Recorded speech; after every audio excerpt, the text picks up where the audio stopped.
Okay guys, we are ready to do the last two problems in our notes. We need StatCrunch for these, so we're going to open a data set from our textbook, chapter 4. It's a homework problem, number 85. So here we've got the information that the loggers have gathered. They've got diameter, height, and volumes of several different trees. And what they're interested in is knowing, should we go out and measure all of the diameters to predict the volume, or should we measure the heights of the trees to predict the volume? And they're hoping to only need to take one of those measurements in order to help predict their volume. Okay, well, first of all, we need to see if either of these trends are linear. So we're going to create a couple scatter plots. Scatter plots are under the graph area. Okay, we want to see, how does diameter do predicting volume? That's one of them that we want to do. And we need another one. How does height do predicting volume? Okay, so these are the two graphs that I have. I'm a little squished on my screen here. I would say both of these are at least somewhat linear. They both look like they are positive linear trends. So that's how I would fill in part A here. I'm not able to write this in and do this at the same time, so you guys will have to do that. So are either of the trends linear? Yes, I'd say they both are. It does look as though the first one, to me, visually, is much stronger than the second one. So I'm currently thinking diameter is going to be a better predictor than height. Okay, because we have first visually inspected that we do think these are both linear trends, that they could both be modeled somewhat with a line, now it's okay for us to go in and calculate those R values.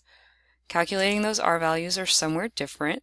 That's under Stat Regression. Simple linear is the only one regressions we do in this course. I have to do the X and the Y again, so diameter and volume.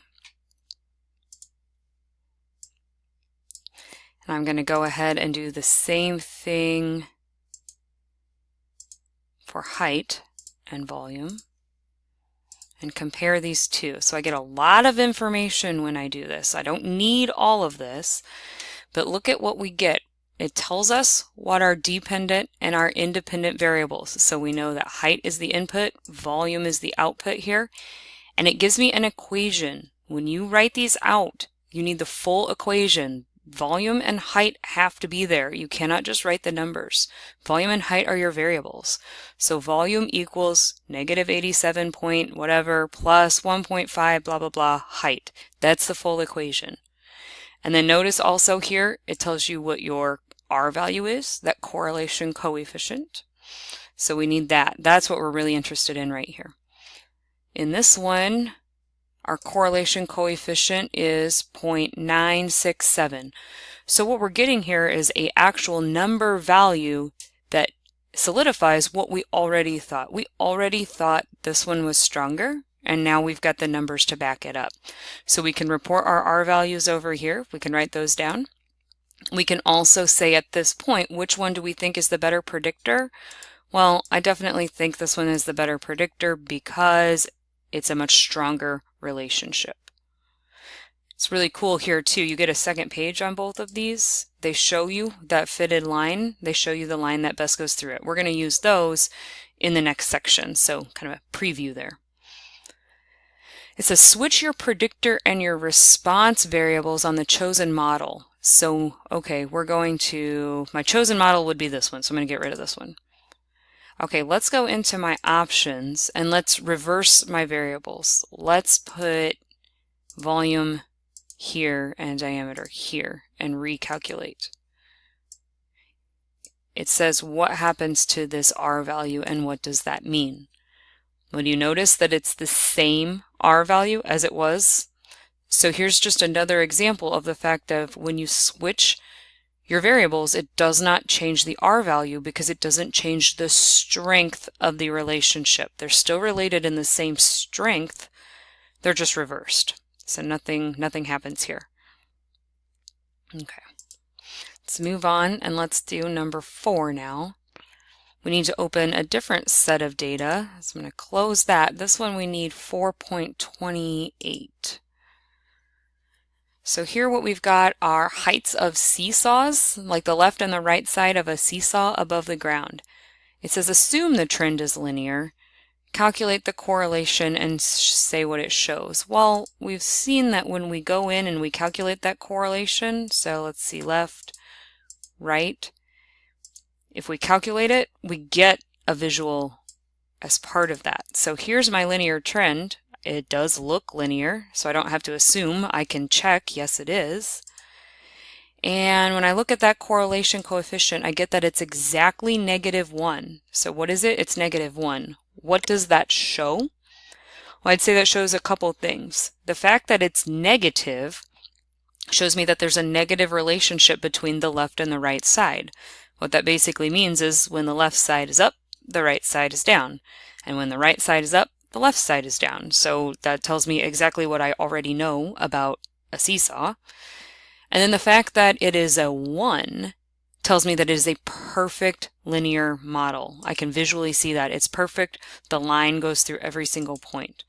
So that's what the -1 tells me. Then it says add a constant of 5 to all values and recalculate R. What does this mean? Okay, so what if I added 5 to every value? I'm going to do that over here. I'm going to call this 9, 8, 7, 6,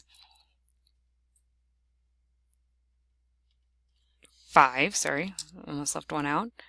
And then I'll call this one 5, 6, 7, 8, 9. So add 5.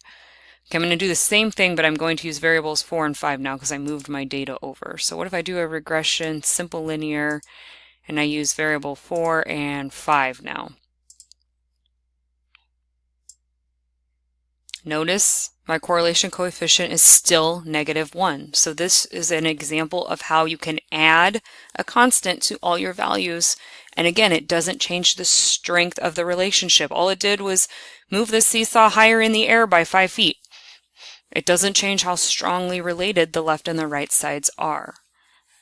Okay, let's do one more change just to see. It says multiply the original values by 2 and recalculate. Okay, so let's see. If I multiply them by 2, this will be 8, 3, 4, 2, and 0 times 2 is still 0. Sorry, this is 6. Sorry about that. And then this one would be the reverse of that, right? So 0, 2, 4, 6, and 8. Do my calculation on these. 4, 5. Still a correlation coefficient of -1. So again, you can multiply your values by a number. All that does is make them all get larger by the same factor. The strength of that relationship is not changing. So this is something to keep in mind when you do all of those changes to your data, when you add numbers to them, when you reverse the axes, when you multiply them by something, that correlation coefficient, the strength doesn't change. Some things are going to change, which we're going to see in the next section, but the strength of the relationship does not.